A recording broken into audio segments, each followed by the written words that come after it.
presente video se realiza con el propósito de ilustrar mediante un ejemplo el uso de las plantillas y las hojas de cálculo que serán entregadas en cada una de las prácticas para el procesamiento de los datos experimentales obtenidos durante el desarrollo de estas. De manera particular, se hace énfasis en la metodología para el cálculo de las incertidumbres en la determinación de las magnitudes objetivo y el reporte adecuado de estas magnitudes. Con este objetivo, se consideran los datos obtenidos en la realización de un experimento de péndulos acoplados usando el equipo de la marca 3B. Los objetivos de este experimento son el estudio de los modos normales de oscilación de un sistema de dos péndulos acoplados mediante un resorte y determinar la aceleración gravitacional, así como la constante del resorte. En pantalla tenemos la tabla que se entregará para la realización de esta práctica. Evidentemente se les entrega sin los datos. Aquí ya tenemos los datos obtenidos durante la realización del experimento, como se dijo anteriormente. Esto es entonces, tenemos dos modos de oscilación de este sistema acoplado: péndulos en contrafase y los péndulos en fase. En cada caso entonces se tomarán los datos correspondientes al periodo de las oscilaciones, teniendo en cuenta la ubicación del resorte en cuatro posibles posiciones en el sistema. Entonces, estas distancias que tenemos aquí marcadas es la distancia medida desde el eje de rotación hasta el punto de fijación del acople o el resorte para el caso. Se han medido entonces para cada posición 8 periodos de oscilación y se promedia finalmente para obtener un periodo promedio para cada una de estas ubicaciones de la ligadura. Esto se ha hecho también para el caso de los péndulos en fase.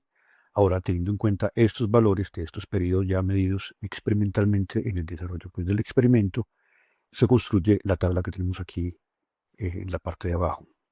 En esta, la primera columna corresponde al valor de la magnitud epsilon al cuadrado, que es simplemente el cociente entre esta magnitud L, de la distancia del resorte del eje de rotación, sobre la longitud total de los péndulos, y esta magnitud se eleva al cuadrado. Entonces tenemos estos valores y las frecuencias correspondientes elevadas al cuadrado para cada uno de esos periodos. Entonces se calculan teniendo en cuenta la fórmula que aquí está indicada. Entonces tenemos aquí el cuadrado de la frecuencia en contrafase y cuadrado de la frecuencia en fase correspondientemente. Como se verá en el marco teórico de la guía para este experimento, la relación entre el cuadrado de la frecuencia en contrafase, el cuadrado de la frecuencia en fase y la magnitud epsilon cuadrado es la que tenemos en esta expresión. Claramente allí se puede evidenciar que el cuadrado de esta frecuencia angular en fase es precisamente G sobre L. Con estos datos entonces podemos empezar a hacer el análisis gráfico. Inicialmente se puede ver claramente que la relación que existe entre el valor del cuadrado de la frecuencia de las oscilaciones en contrafase y la magnitud epsilon cuadrado es una relación lineal. Entonces se espera por consiguiente que la relación sea lineal y la gráfica correspondiente sería entonces una recta.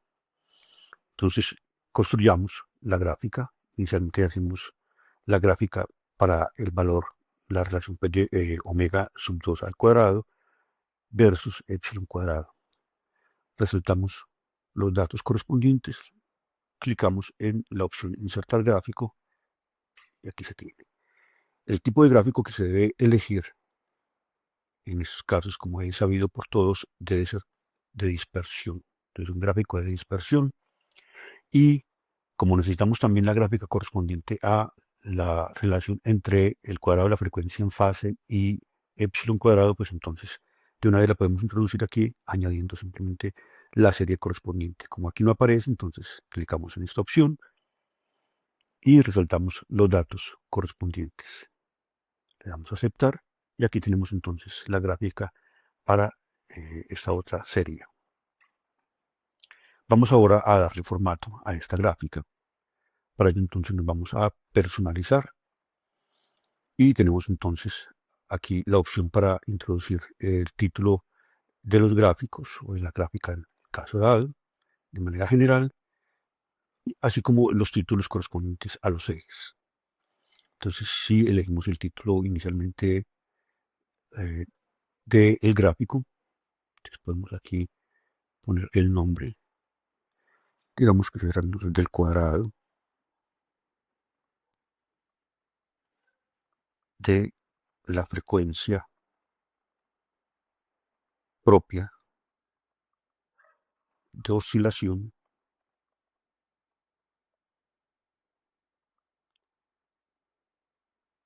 en función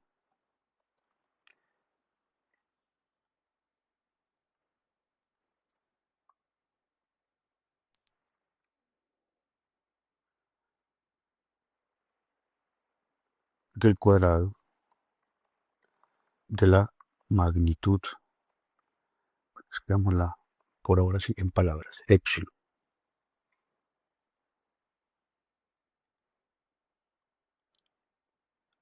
Aquí entonces podemos darle algo de formato a ese título, se puede escoger pues, el tema, el tamaño de la fuente, que los dejo por defecto, y le damos a entrar para que quede un poquito más agradable la presentación.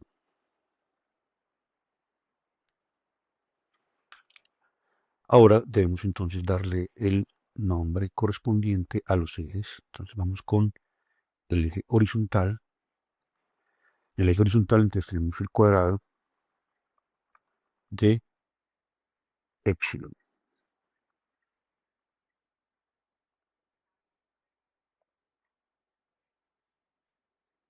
Y se debe colocar entre paréntesis, pues podremos colocar las unidades correspondientes. Para el caso no aplica porque, como podemos ver en la definición de esta magnitud de epsilon, esta es adimensional, así que entonces la dejamos tal como está. Ahora vamos con el eje vertical. Aquí tendríamos entonces que en el eje vertical de las ordenadas tendríamos entonces el cuadrado de la frecuencia. Y las unidades correspondientes podemos entonces de momento escribir segundos a la -2, que son las unidades correspondientes pues a la frecuencia elevada al cuadrado.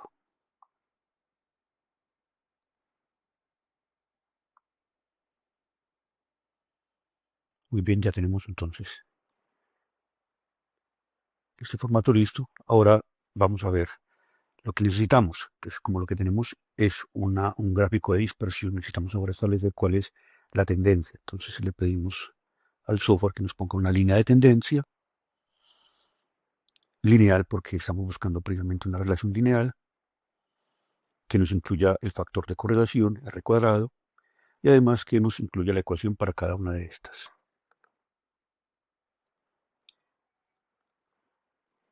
Tenemos lista ya la gráfica correspondiente para cada caso. Aquí podemos ver entonces la ecuación, este sería su pendiente, tenemos el término de pendiente y el factor de correlación.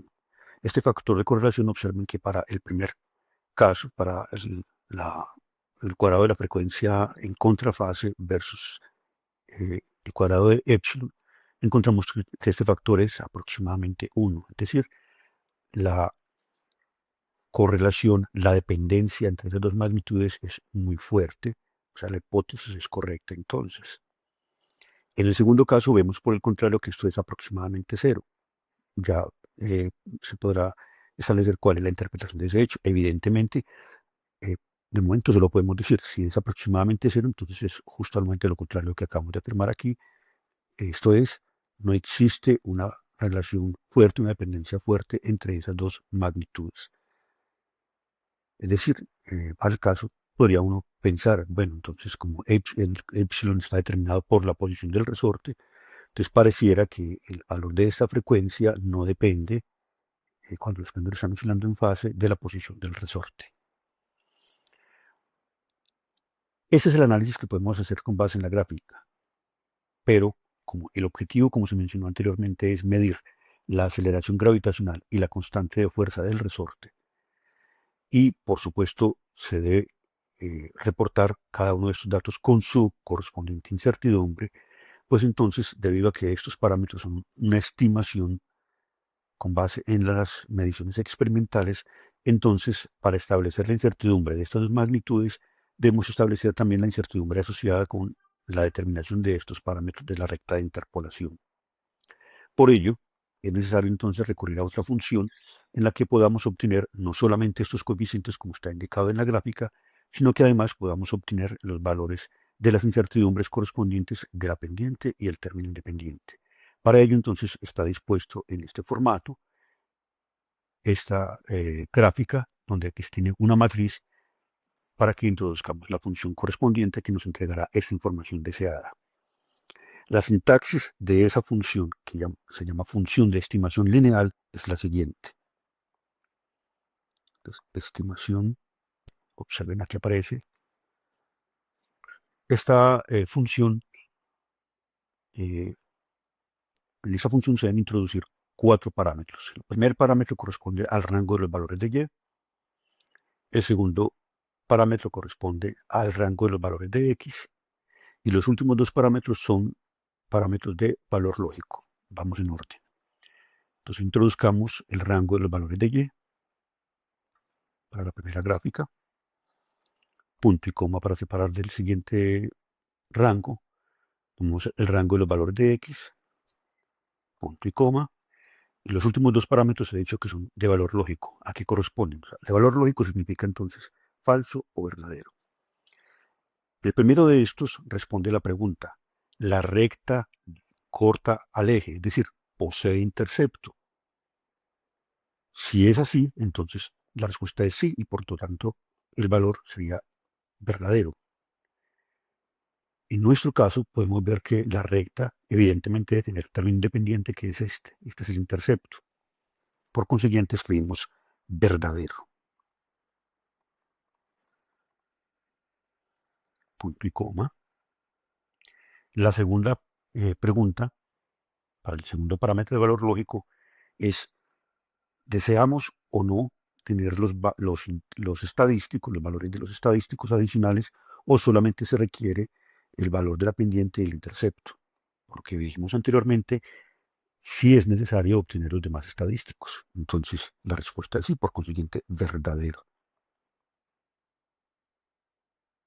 Cerramos paréntesis y damos Enter.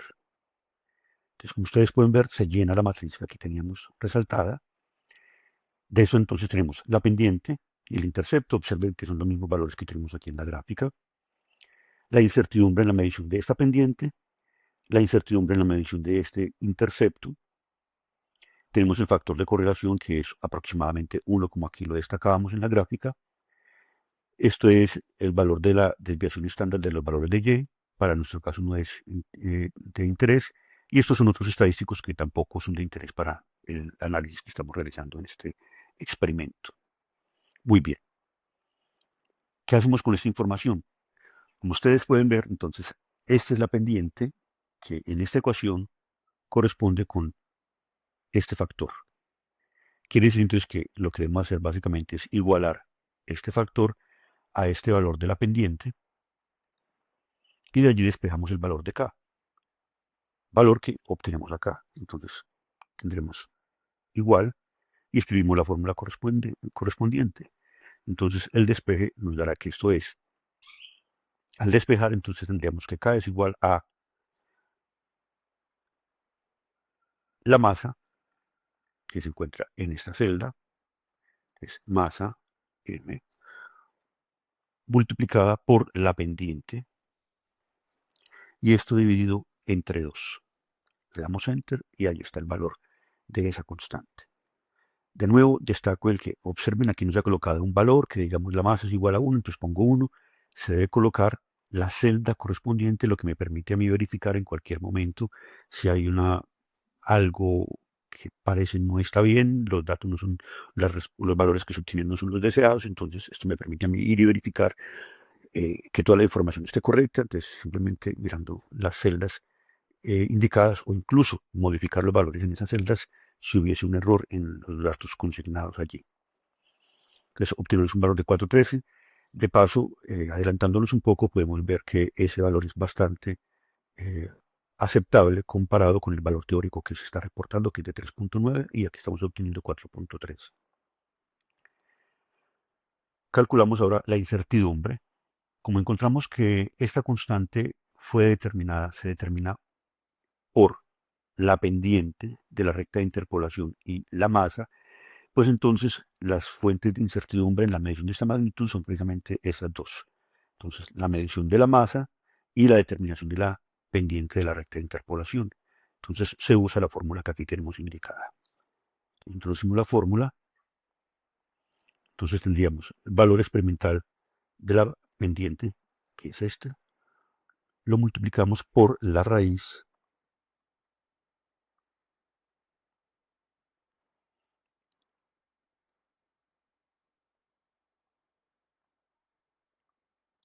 de el cociente elevado al cuadrado de la incertidumbre en la medición de la pendiente, que aquí está, dividido la pendiente.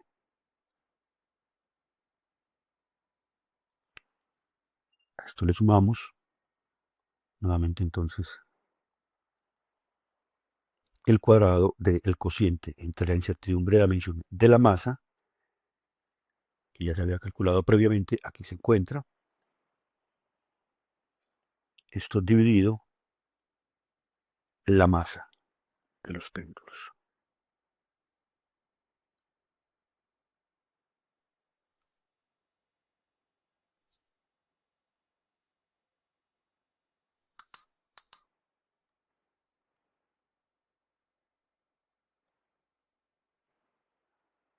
El cuadrado,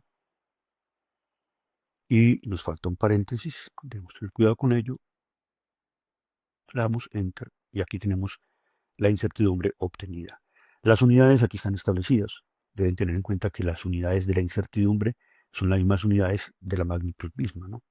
Entonces, el valor que estamos obteniendo para la constante es de 4.13 newton metro por sobre metro,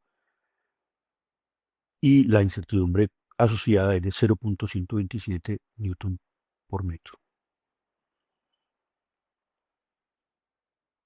Este valor que tenemos acá también se indicó anteriormente, es muy significativo, pues nos dice qué tan grande es la dispersión, si los datos son aceptables o no, como resultado pues, del experimento realizado. Entonces debo establecer la incertidumbre relativa, que es el cociente entre la incertidumbre de la magnitud calculada sobre el valor de experimental obtenido de esa magnitud en formato porcentaje. Si introducimos la fórmula, de nuevo entonces tendríamos incertidumbre dividida el valor experimental obtenido, le damos enter y en formato porcentaje, que ya previamente también la celda se ha establecido con formato porcentaje. Entonces tenemos un valor de 3%, 3.1%, y el criterio es que si esta magnitud excede el 15%, los datos no son buenos. Como es inferior al 15%, de hecho es mucho menor, es de 3% apenas, entonces concluimos que los datos son muy buenos. El dato obtenido, el valor experimental obtenido para la constante de fuerza del resorte es muy bueno, es aceptable. De la misma manera calculamos la desviación porcentual de la magnitud medida. Entonces, aplicamos la fórmula aquí indicada, igual, y tenemos entonces valor absoluto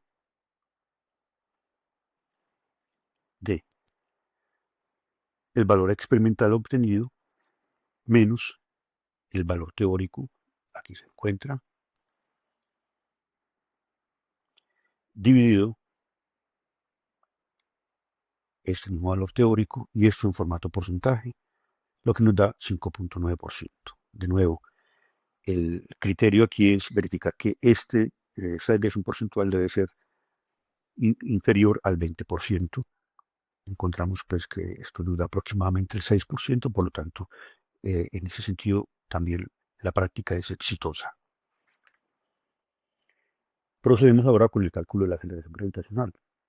Entonces, la aceleración gravitacional vemos que está contenida en el término independiente de la expresión. Entonces, lo que hacemos es igualar esto al término independiente obtenido, que es este valor de 9.79, y despejamos el valor de g.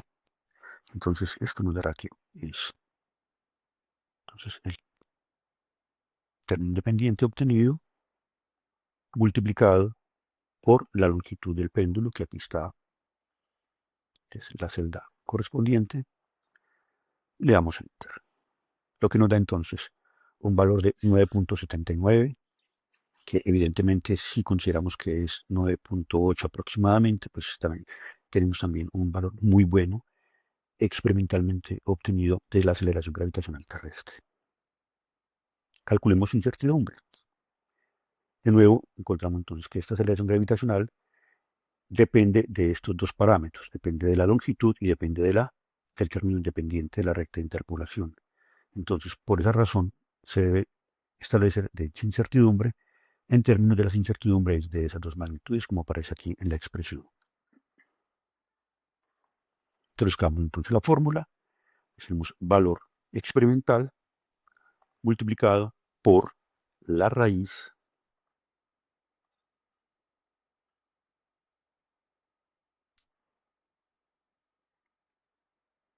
de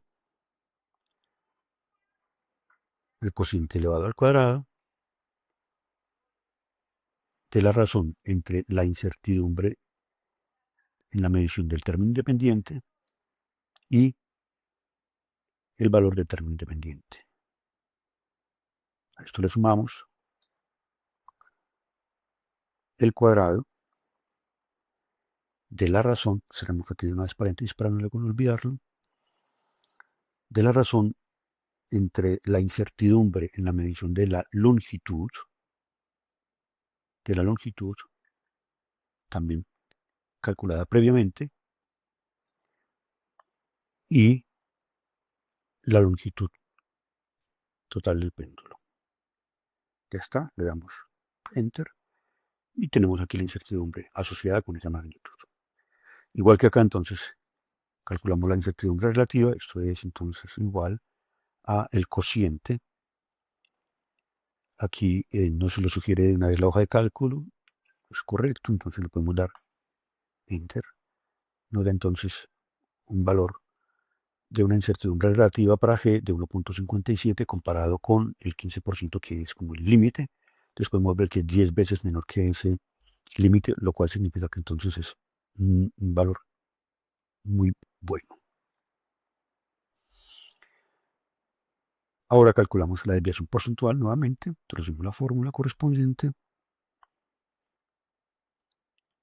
Esto es entonces de nuevo el valor absoluto del valor experimental obtenido menos el valor teórico reportado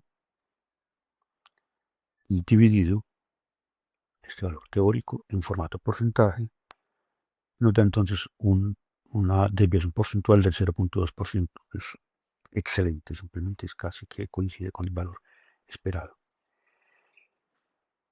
El cuadro que se encuentra en la parte de abajo pues, es el mismo, corresponde a el cálculo realizado para las oscilaciones en fase. Se ha incluido solamente el cálculo de G porque se evidencia, en el momento de realizar la práctica se puede evidenciar que el resorte pareciera que no juega ningún rol en ese caso, no sufre ninguna deformación y por consiguiente no hay dependencia de la posición del resorte en la determinación de esas frecuencias, como lo dijimos anteriormente, a la luz de lo que se reportó aquí en la gráfica. Pero si hacemos aquí el mismo análisis, pues entonces introducimos la función de estimación lineal, les ponemos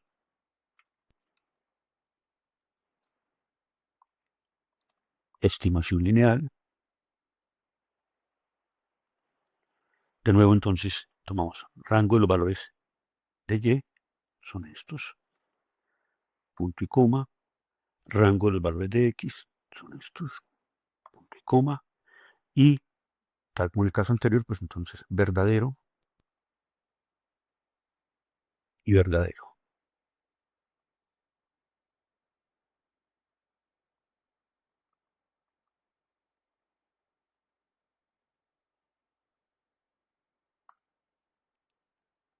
Y tenemos entonces la matriz correspondiente. Como ustedes pueden ver, en efecto, el factor de correlación nos da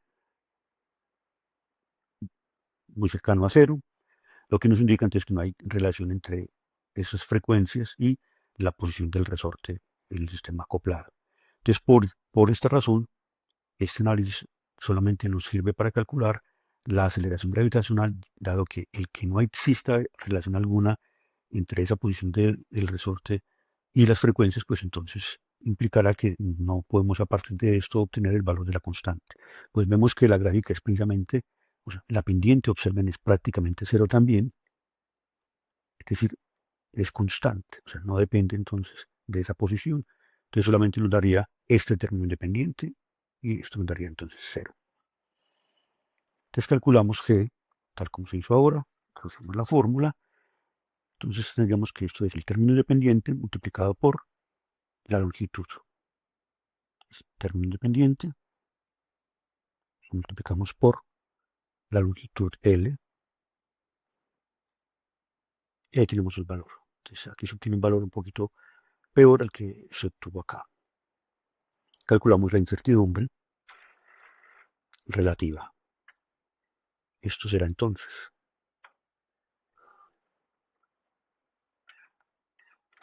valor experimental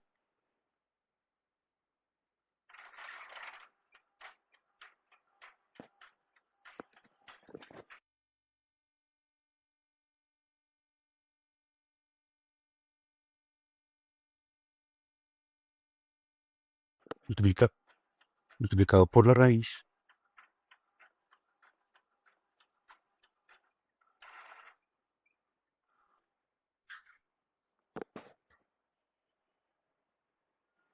del cociente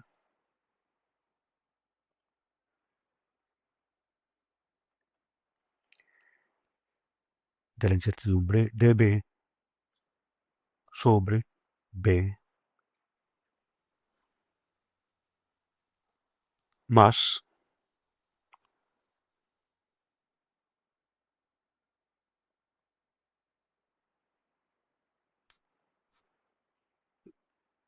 el cuadrado del cociente de la incertidumbre, la medición de la longitud sobre la longitud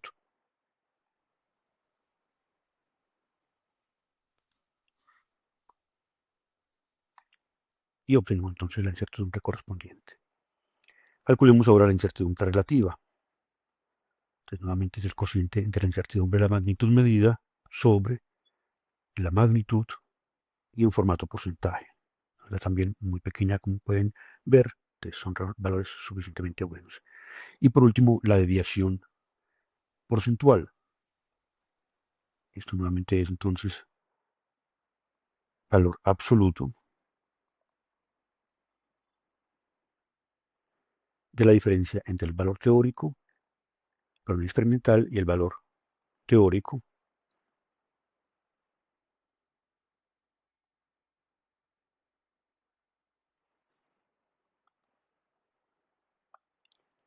dividido el valor teórico. En formato porcentaje, eso nos da una incertidumbre del 0.2%, son valores muy buenos. Por último, entonces, debemos reportar los valores. Yo voy a usar en este caso para reportar los valores de la constante del resorte y de la aceleración gravitacional, los obtenidos en la primera tabla. Se puede promediar si fuera el caso, pero para el caso pienso que es válido tomar estos valores. Entonces, veamos. Aquí debemos tener el cuidado de que en el reporte la magnitud y la incertidumbre deben estar reportados con la misma cantidad de cifras decimales.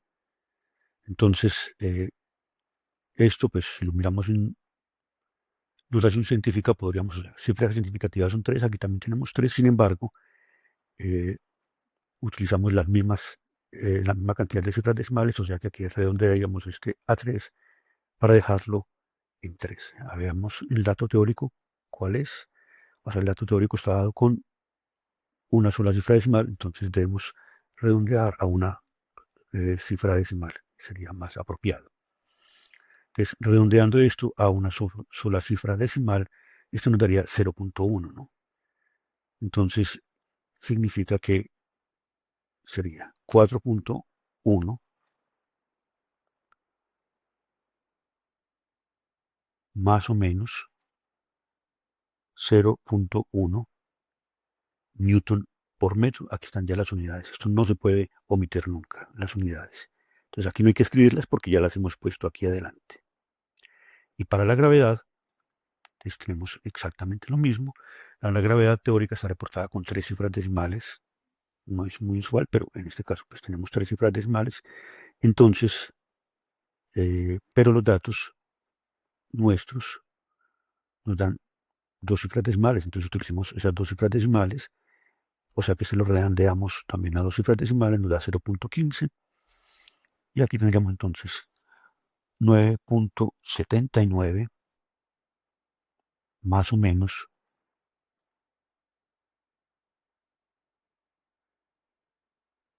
0.15. 0.15. De nuevo, las unidades son metros sobre segundo cuadrado. Aquí están, no es necesario por lo tanto escribirlas aquí. Y para concluir, solo faltaría en un espacio al final de la tabla, cada quien entonces puede resaltar un área específica, digamos, puede bloquear estas celdas y aquí puede escribir entonces sus conclusiones. Este es pues entonces el procedimiento a seguir para la elaboración del informe correspondiente en cada práctica. Este es el proceso que se debe realizar sobre estas hojas de cálculo que se le entregará con cada práctica, con estas plantillas, y el resultado final que se espera al terminar la clase es siempre este documento completamente elaborado, tal como se ha indicado en esta ocasión.